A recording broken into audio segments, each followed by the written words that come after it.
Salut tout le monde, c'est Lucie, j'espère que vous allez bien. Aujourd'hui on se retrouve pour une nouvelle vidéo où je vais vous parler des animés que je n'ai jamais terminés. On est tous dans ce cas-là où on commence des animés et finalement soit on n'accroche pas, soit il y a quelque chose qui nous bloque et on ne les finit jamais. En règle générale, j'essaie vraiment de forcer pour arriver à les terminer, tout simplement pour vous les présenter et que j'ai peut-être des animés que je n'ai pas aimés à critiquer finalement. Parce que si je vous présente toujours des trucs que j'aime, je suis pas toujours sûre de l'utilité. Disons qu'il y a vraiment des moments où j'ai bloqué, où j'ai juste passé à autre chose, et donc j'ai décidé de vous les partager. C'est une petite liste. En tout cas, moi, ce qui m'intéresse dans cette vidéo, c'est que vous partagez les vôtres. Donc n'hésitez pas à me dire si la vidéo vous plaît en commentaire, à partager les animés que vous avez jamais terminés et en m'expliquant pourquoi. Likez et abonnez-vous, et moi je vous dis c'est parti.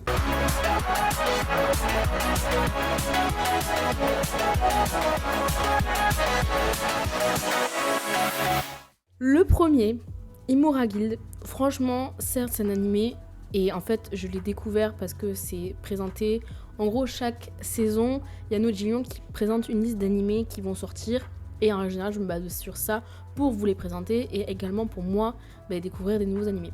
Donc cet animé était tout simplement présent, et à la base c'est juste un truc simple, où c'est un gars super puissant de guilde qui veut entre guillemets prendre sa retraite, et du coup trouver une remplaçante. Sauf que pour moi, il est pas dans les bonnes catégories. Pour moi, il a vraiment plus des tendances hentai. C'est tout simplement pour ça que j'ai arrêté de regarder. Je ne pensais vraiment pas du tout tomber sur un animé de ce type-là, surtout proposé sur Nojillion. Nojillion propose vraiment tous les animés, mais propose pas les hentai en sortie en règle générale. Donc vraiment, ça a été une descente monumentale. J'ai même pas fini l'épisode 1, donc vraiment, passez votre route, mais n'y allez pas. Ici, l'histoire tourne autour de Nagatoro, qui est une lycéenne qui adore taquiner un garçon timide de son école. Et donc il y a vraiment beaucoup de moqueries, des moments plus doux. Et le but en gros c'est une romance. Finalement c'est un animé de romance. Pour être franche, j'y suis allée sans vraiment grands a priori. Je n'avais pas lu le manga et je l'avais juste passé sur les sorties. Et en fait, j'ai juste pas du tout accroché. Et en général, c'est la phrase qui va revenir le plus dans cette vidéo. Je n'ai pas accroché à l'animé. J'ai été vraiment bloquée par l'humour très spécial et l'humour lourdingue d'harcèlement, de relations très gênantes entre les deux personnages. Et c'est même pas que j'ai apprécié, c'est juste que j'ai pas réussi à passer outre tout ça et à me dire mais vas-y, de toute façon ça va évoluer. C'est un animé qui finalement est assez apprécié dans le sens où il y a quand même eu une saison 2, et en règle générale quand il y a une saison 2 c'est que ça a plutôt bien marché, sinon les différentes entreprises ne se lanceraient pas sur des saisons 2.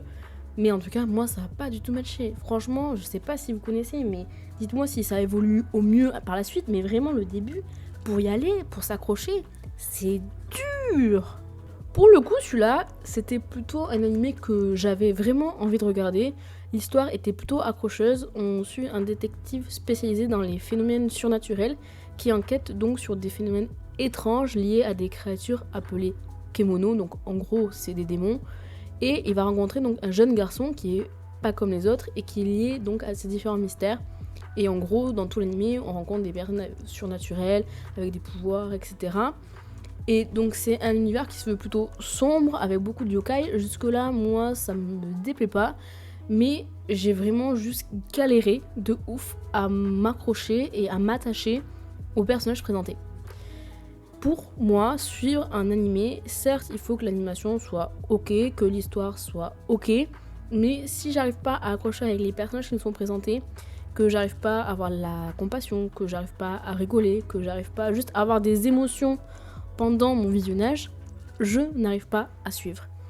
C'est pour ça que des fois je vous présente des animés nuls, enfin qui sont considérés comme nuls pour la plupart des gens, que ça soit en termes d'animation, ou juste en termes d'histoire, ou en termes de juste, c'est pas de la grande nouveauté, mais vu que j'arrive à rentrer dedans, à juste passer un bon moment devant mon épisode, ouais je vous le présente parce que j'ai passé un bon moment, et pour moi c'est ça aussi le fait de regarder des animés et de vous parler autant d'animés, c'est juste pour passer des bons moments, essayer de déconnecter de la réalité, et là, j'ai juste pas accroché avec les personnages. Donc sans intérêt pour les personnages, évidemment j'ai pas réussi à continuer parce qu'il y avait d'autres choses à regarder qui me semblaient beaucoup plus intéressantes. Donc en fait c'est juste principalement un oubli de ma part de le continuer. Alors là, oui, je vais pas me faire des amis, mais oui, Yuri on Ice, c'est pas un animé que j'ai terminé. L'histoire, pour ceux qui ne connaîtraient pas, et alors que c'est quand même un animé très connu, on suit Yuri qui est donc un patineur artistique qui a vraiment une confiance en lui plutôt basse et qui voit sa vie changer quand un célèbre champion décide de tout simplement devenir son coach. Donc ils vont viser les compétitions. En gros, c'est du patinage artistique. Jusque là, moi, les animés de sport, ça ne me dérange pas. Mais en fait, j'ai mis très longtemps à le regarder. C'était pas dans ma liste à regarder. C'est juste que tout le monde en parlait beaucoup. C'était vraiment un animé qui revenait souvent autour de moi. Même si je regardais les tops des gens, Yuri on Ice, ça a vraiment beaucoup plu. Du coup, je m'attendais à un truc de ouf. Et je pense que juste j'ai été déçue. J'ai pas trouvé ça extraordinaire dès le départ. Alors, ne me dites pas, il faut regarder l'épisode 6 pour commencer. Non. Moi déjà, si l'épisode 1 ou 2 et 3 me plaît pas, oui, je vais forcer pour continuer à regarder, pour pouvoir vous présenter des trucs. Mais c'est vrai que Yuri on Ice, du coup, moi, ça m'est passé un peu au-dessus. Je me suis dit, de toute façon, tout le monde connaît. Il n'y a aucun intérêt à ce que je parle de ça sur ma chaîne. Il n'y a aucun intérêt à ce que moi je continue si ça me plaît pas. L'animation est correcte, il n'y a vraiment pas de soucis. L'histoire était correcte aussi. Mais je sais pas, juste... c'était pas trop mon style. Là, on est sur un vieux animé, vraiment très vieux. On suit une lycéenne qui est donc transportée dans un monde fantastique, rempli de guerres et de méchants finalement. Et elle se retrouve mêlée au destin d'un prince et à un conflit qui dépasse évidemment tout ce qu'elle connaît. Franchement, je pense que j'ai tout simplement pas accroché à cause de l'ancienneté de l'animé et donc des références et de l'histoire. Je m'explique. Je suis quelqu'un qui n'a aucun souci à regarder des vieux animés. J'adore Ranma and Demi, pas la nouvelle version, mais l'ancienne. J'adore Inuyasha. Tous ces vieux animés-là, pour moi, il n'y a aucun souci. Visuellement, ça ne me dérange absolument pas. Alors que je sais que beaucoup, aujourd'hui, vous regardez des vieux animés, c'est inenvisageable, tout simplement parce que visuellement, ça ne suit plus les tendances actuelles. Ok, mais moi, ça me dérange pas du tout. Là où j'ai pas réussi à accrocher, c'est sur l'histoire. L'histoire est beaucoup trop ancienne et donc trop sur les clichés de l'époque avec la fille à sauver et du coup j'ai pas du tout accroché. Les clichés sont beaucoup trop présents pour moi et juste j'arrive pas à accrocher à la romance qui nous est proposée. C'est pas un mauvais animé, loin de là, mais juste aujourd'hui la romance qui nous est proposée ne correspond plus à ce que j'aime regarder. Étonnamment, je n'ai jamais fini Maggie.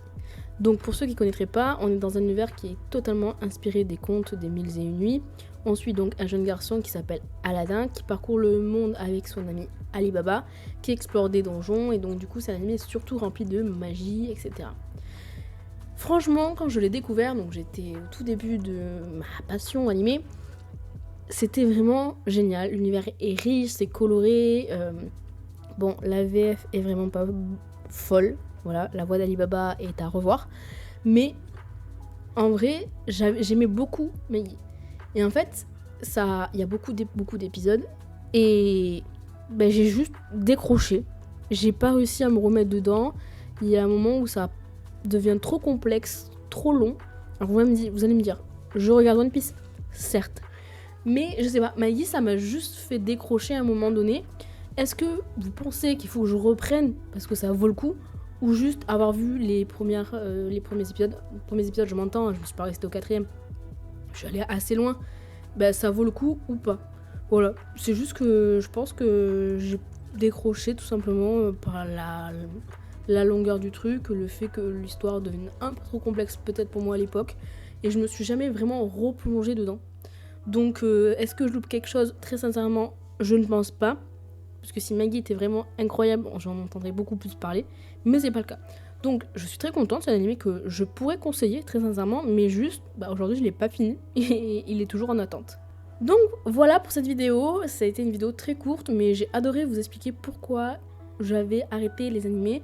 Moi ce qui m'intéresse c'est qu'est-ce que je dois absolument finir dans cette liste. Est-ce que déjà il y en a que je dois absolument finir?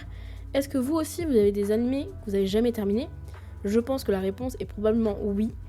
Mais bon, disons que moi je fais partie de la team, j'essaye de finir tout, mais c'est vrai que quand je décroche surtout sur une longue période où la vie fait que on n'a plus le temps de regarder des animés, etc.